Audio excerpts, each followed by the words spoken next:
राधे राधे। दोस्तों, नमस्कार। आपका स्वागत है एक बार फिर से आपके अपने यूट्यूब चैनल पर। आज के इस वीडियो में हम बात करेंगे षटतिला एकादशी के लिए क्या-क्या पूजन सामग्री चाहिए होती है, पूजा करने के लिए क्या-क्या सामान चाहिए, संपूर्ण लिस्ट इस वीडियो में हम देखने वाले हैं। इससे पहले अगर आप लोग इस चैनल पर नए हैं या अभी तक भी आप लोगों ने इस चैनल को सब्सक्राइब नहीं किया है, तो चैनल को सब्सक्राइब करें, साथ ही बेल आइकन को प्रेस कर लीजिए ताकि जैसे ही वीडियो अपलोड की जाती है, उसकी नोटिफ़िकेशन आप सभी लोगों को मिल सके। तो भगवान श्री कृष्ण जी की यहाँ पर भगवान श्री विष्णु जी की पूजा की जाती है इस दिन षटतिला एकादशी के दिन और तिलों का 6 रूप से प्रयोग किया जाता है, इसीलिए हम इसको षटतिला व्रत कहते हैं या षटतिला एकादशी कहते हैं। तो माघ मास में जो कृष्ण पक्ष एकादशी होती है उसको हम षटतिला एकादशी कहते हैं और मान्यता है कि इस दिन भगवान विष्णु का पूजन और व्रत करने से धन लाभ होता है। इस दिन पूजा में तिलों का उपयोग करने से ज्ञान और धन की प्राप्ति होती है। तिल में महालक्ष्मी का वास माना गया है। इस दिन भगवान श्री कृष्ण को फल, फूल, गुड़, तिल की मिठाई चढ़ाकर पूजा की जाती है। पद्म पुराण के अनुसार इस दिन उपवास करके तिलों से ही स्नान, दान, तर्पण और पूजा की जाती है। तो इस दिन ओम नमो भगवते वासुदेवाय नमः इस मंत्र का यथाशक्ति आपको जाप करना चाहिए। जो तिल का 6 तरीके से प्रयोग करना है वो है तिल स्नान, तिल का उपटन आपको लगाना है, तिल से ही हवन करना है, तिल का तर्पण करना है, तिल का ही भोजन करना है। आप पानी भी पिएंगे तो उसमें भी तिल डालने हैं और तिलों का दान किया जाता है। तो ये 6 तिलों के यूज़ इसमें आपके ने करने हैं। इनके प्रयोग के कारण ही इसे षटतिला एकादशी कहा जाता है। इस व्रत के करने से अनेक पाप नष्ट हो जाते हैं। तो अब देखते हैं पूजन सामग्री। सबसे पहले आपको चाहिए भगवान विष्णु जी की मूर्ति या तस्वीर या तो आपके पास जैसे आपको दिखाई दे रहा है, आपके पास या तो तस्वीर हो, फ़ोटो जो होता है वो हो आपके पास, ठीक है? या फिर आपके पास इस तरीके से अलग से मूर्ति हो या फिर ऐसे जो मूर्ति आती है अलग से भी तांबे की, तो ये आपके पास अगर हैं अलग से जो मूर्तियाँ आती हैं, तो वो भी आप जो है यूज़ कर सकते हैं। पीतल की ये मूर्ति आपको दिखाई दे रहे हैं, यहाँ पे तो कुछ स्टोन से की मूर्ति आती हैं या फिर फ़ोटो ये आपके पास हो, तो आपको ये ले लेनी है।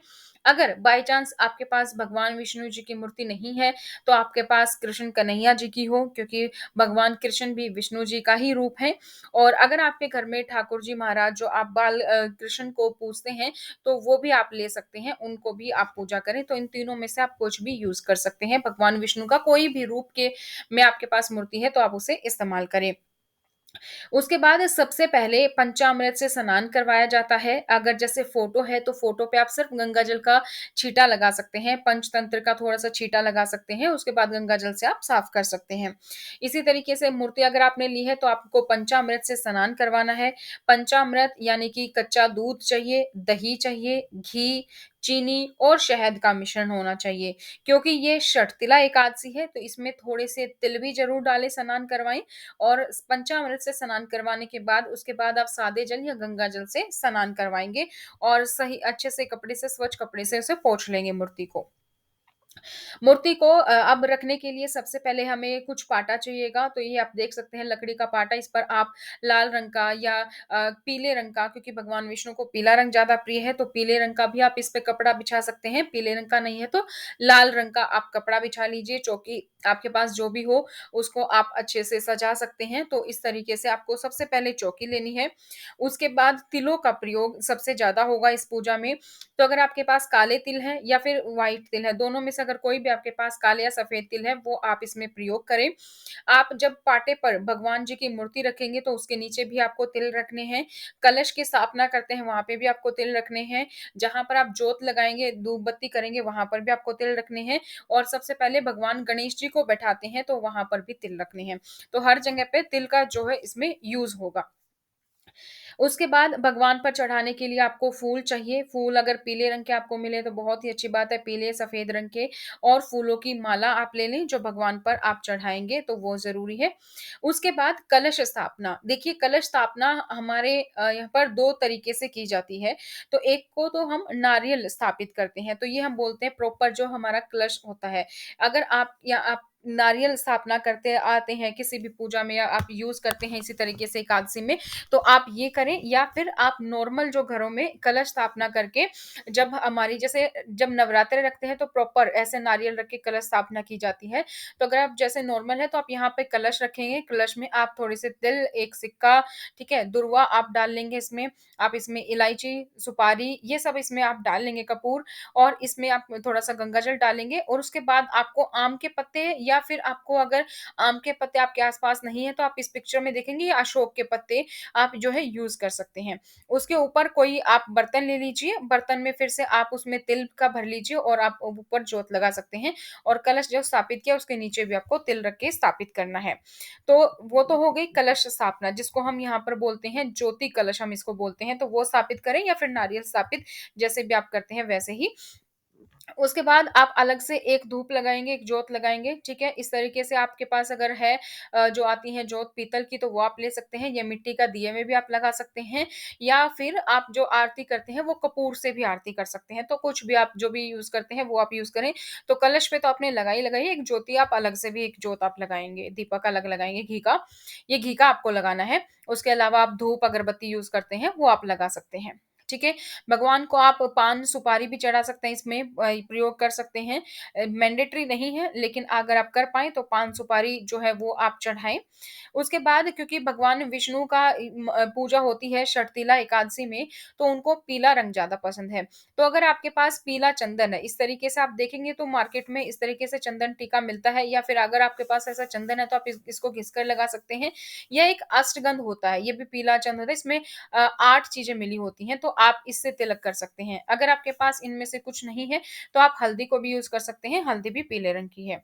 उसके बाद बात करें तो हम ज़्यादातर पूजा में यूज़ करते हैं अक्षत और चावल, तो क्योंकि भगवान विष्णु की पूजा हो रही है इसलिए हमने इसको पीले रंग की जो है तिलक लगाया है, तो इसलिए हमने अक्षत की जगह जो ये कुमकुम है, कुमकुम की जगह हमने लिया है पीला चंदन या फिर हल्दी और अक्षत जो है हम यूज़ करते हैं तो अक्षत क्योंकि हम ये षटतिला एकादशी है तो तिल का बहुत ज़्यादा महत्व है, तो इसकी जगह पर हम तिल यूज़ कर रहे हैं, अदरवाइज़ पूजा में हमेशा कुमकुम अक्षत यूज़ किए जाते हैं।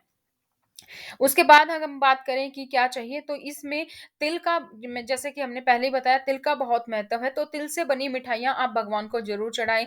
तिल के लड्डू आप ये चढ़ा सकते हैं, इस तरीके से आप देखेंगे तिल के गज्जक आती है मार्केट में वो आप ले सकते हैं। ये तिल की छोटी-छोटी जिसको रेवड़ी भी बोलते हैं वो आती है मार्केट में, तो वो आप तिल, गुड़, घी तीनों का मिश्रण ये होना चाहिए और अगर आपने घर पे बनाए तो बहुत ही अच्छी बात है, आप तिल के लड्डू घर पे बना के भी जो है वो चढ़ा सकते हैं भगवान जी को भोग में। इसके अलावा बात करें तो मौसमी फल आप चढ़ा लीजिए, जो भी मौसमी फल है, केला है, संतरा है, सेब है, अंगूर है, तो वो आप फल चढ़ाएँ भगवान जी पर। उसके अलावा मिठाई आप चढ़ा सकते हैं, हालाँकि आपने तिल के लड्डू चढ़ाए हैं, अगर आपकी इच्छा है, सामर्थ्य है, तो आप लड्डू चढ़ाएँ, इस तरीके से पीले रंग के लड्डू, इस तरीके से आप बूंदी लड्डू या कोई भी सफ़ेद या पीले रंग की मिठाई आप जो है वो चढ़ाएँ। अगर शास्त्रों की माने तो क्योंकि षटतिला एकादशी है या वैसे भी एकादशी पर भगवान जी जो हैं उनको 11 चीज़ें भेंट की जाती हैं। तो अगर आप फल दे रहे हैं, अगर आपका सामर्थ्य है, आप कर पा रहे हैं, तो 11 फल आप चढ़ाएँ, 11 तरीके के फल और 11 ही पीले रंग की मूर्तियाँ जो हैं, वो आप पीले रंग की जो मिठाइयाँ हैं, वो आप चढ़ाएँ। और भगवान विष्णु जी की को आप कितना ही भोग लगा लीजिए, कुछ भी कर लीजिए, लेकिन तुलसी पत्ते के बिना सब अधूरा है। तो आप जो भी तिल की जैसे आपने मिठाई रखी है, अगर तिल की मिठाई नहीं है तो तिल, गुड़, घी ये तीनों चीज़ें ज़रूर रखें। अगर आपने नहीं बनाई है, तो वहाँ पे आप तुलसी का पत्ता ज़रूर रख दें। फल आपने चढ़ाए हैं, उसके ऊपर भी तुलसी का पत्ता रख दीजिए। तो मतलब तुलसी का भोग आपको लगाना ही है। जो भी आपने चीज़ें रखी हैं, उन सब पर आपको तुलसी का पत्ता ज़रूर रखना है। तुलसी के पत्ते से ही जो है पूजा पूरी मानी जाती है, उसके बिना पूजा अधूरी मानी जाती है भगवान विष्णु की। उसके बाद आपको व्रत कथा सुननी है, व्रत कथा की अगर आपके पास पुस्तक है तो आप उससे पढ़ सकते हैं, वरना आप चैनल पर जाएँगे तो चैनल पे इस तरीके का आपको मिल जाएगी षटतिला एकादशी की पौराणिक कथा मैंने चैनल पर अपलोड की हुई है, आप वहाँ से सुन सकते हैं। विष्णु स्तोत्र का आप पाठ कर सकते हैं, उसके बाद जब कथा आप सुन लेंगे, स्तोत्र अगर आप चाहें तो स्तोत्र पाठ कर सकते हैं। उसके बाद आप भगवान गणेश जी की आरती करेंगे और फिर आप विष्णु जी की जो है वो आरती करेंगे। उसके बाद आप आपको दान देने के लिए भी अगर आप दान देना चाहते हैं एकादशी के दिन तो स्पेशली काले तिल का तो बहुत ही महत्व है। तो काले तिल तो आप दान दे ही दें, उसके साथ भी अगर आपने दान देने के लिए कुछ और निकाला है ब्राह्मण को या फिर किसी गरीब को, तो वो दान देने के लिए आपको सामान जो है पूजन सामग्री के लिए चाहिए। तो ये था दोस्तों पूजन सामग्री की पूरी लिस्ट, संपूर्ण लिस्ट मैंने आप लोगों को बता दी है और एक तरीके से हमने देख ही लिया है कि कैसे-कैसे पूजा करनी है। तो ये है पूरी डिटेल। इसी तरीके से और वीडियोज़ पाने के लिए चैनल को सब्सक्राइब करें, बेल आइकन को प्रेस करें, वीडियो को लाइक और शेयर करना ना भूलें। आज की इस वीडियो में इतना ही, फिर मिलेंगे नई जानकारी के साथ। ओम नमो भगवते वासुदेवाय नमः।